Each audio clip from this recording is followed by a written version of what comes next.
প্রণাম। দুর্গাপুজো চলছে, তাই পুজো সংক্রান্ত কিছু কথা। বেলুড় মঠের দুর্গাপুজোয় মায়ের নামে সংকল্প করা হয়, আজকে ধরে নিতে পারেন এটা হেডলাইন।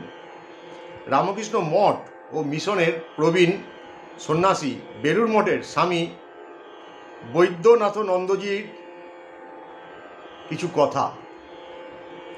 বেলুড় মঠের দুর্গাপুজোর সঙ্গে কত বছর জড়িত? 1977 সালে ঠাকুরের মন্দিরের পুজোর ভার পেয়েছিলাম। 2012 সাল পর্যন্ত তা করে এসেছি। বেলুড় মঠে দুর্গাপুজো করেছি একবারই, 1970 সালে। সেই হিসেবে ধরতে গেলে আমার প্রথম দুর্গাপুজো করা অবশ্য মুম্বাইয়ের খাড়ে।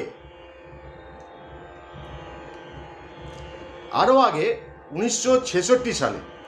তবে দুর্গাপুজো করার আগেই আমি দুর্গাপুজোর ভাঁড়ারই হয়েছিলাম। দুর্গাপুজোর ভাঁড়ারই মানে দুর্গাপুজোর সঙ্গে জড়িত সব জিনিসপত্রের দায়িত্বে থাকা। সেটা 1967 সাল বোধ হয়। পুজোর সঙ্গে আপনার এই আত্মীয়তার কারণটা কি? পুজোর প্রতি আগ্রহ ছোটবেলা থেকেই। আমি পূর্বাশ্রমেও পুজোর কাজ করেছি। আপনার তো বিভিন্ন সময় মঠ মিশনের বিভিন্ন শাখার দায়িত্ব পড়ে। আপনি বরাবরই কি বেলুড়ে? হ্যাঁ, তারপরে তবে আমি টানা বেলুড়েই আছি। বেলুড়ের আগে কিছুদিন লখনৌতে ছিলাম। প্রথম দুর্গাপুজো করার বিষয়ে কিছু বলবেন? কি আর বলবো, তখন স্বামী ধ্যানাস্তানন্দ, স্বামী হিতানন্দ, স্বামী সুলভানন্দ, স্বামী অনুরাগানন্দ এরা সব পুজোর সাথে যুক্ত ছিলেন। তাদের সঙ্গেই পুজোর কাজ করেছি। বেলুড় মঠের পুজো হলো বিধিবদ্ধ পুজো। পুজোর তো অনেক রকম কাজ। প্যান্ডেলে অঞ্জলি দেওয়াতে হয়, আবার হোম হলে সেই সবাইকে হোমের ফোঁটা দিতে হয়, মহারাজদের ঘরে ঘরে গিয়ে দিতে হয় শান্তির জলও। বেলুড়ের কুমারী পুজোর ইতিহাসটা একটু বলবেন? বেলুড়ের প্রথম দুর্গাপুজো হয় 1901 সালে, আর 1902 সালে স্বামীজি দেহ রেখেছেন। স্বামীজির হাতেই সেই পুজোর আরম্ভ।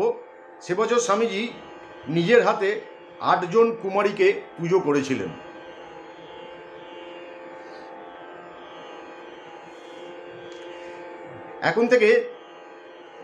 এখন 4 থেকে 7 বছরের মধ্যে বয়স এমন কোনো একজন ব্রাহ্মণ কন্যাকে কুমারী রূপে পুজো করা হয়।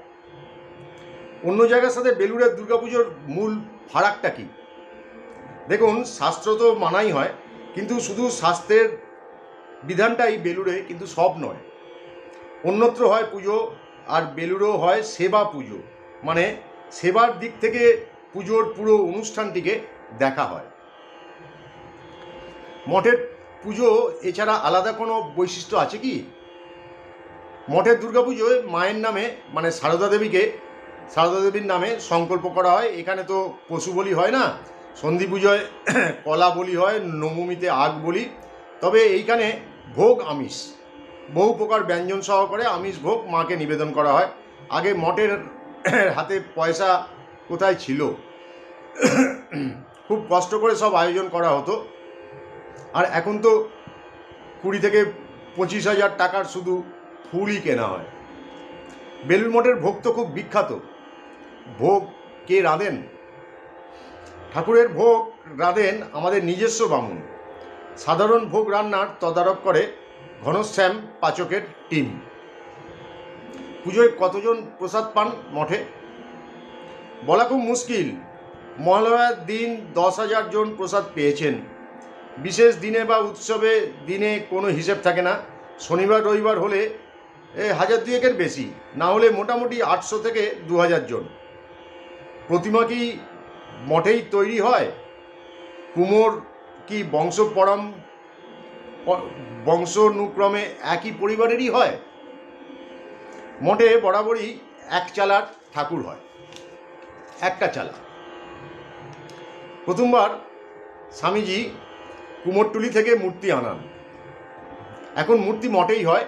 কেষ্ট, বিষ্টু, সনাতন পালের পরিবার বিভিন্ন সময় মূর্তি গড়ে এসেছে। এখন মঠের দেবীমূর্তি গড়েন যতীন পাল। তারপর ঢাকিরাও কি বংশ না ক্রমে একই পরিবার থেকে আসেন? ঢাকিরাও প্রায় পরিবারক্রমে মঠে আসেন। ঢাক কাঁসর ছাড়া মঠে পুজোর সময় সানাইও কিন্তু বাজানো হয়। আজ রাখছি।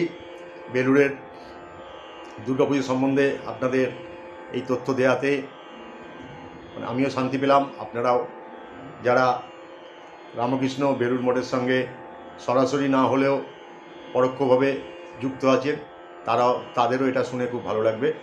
প্রণাম ঠাকুর, প্রণাম মা, প্রণাম স্বামীজি।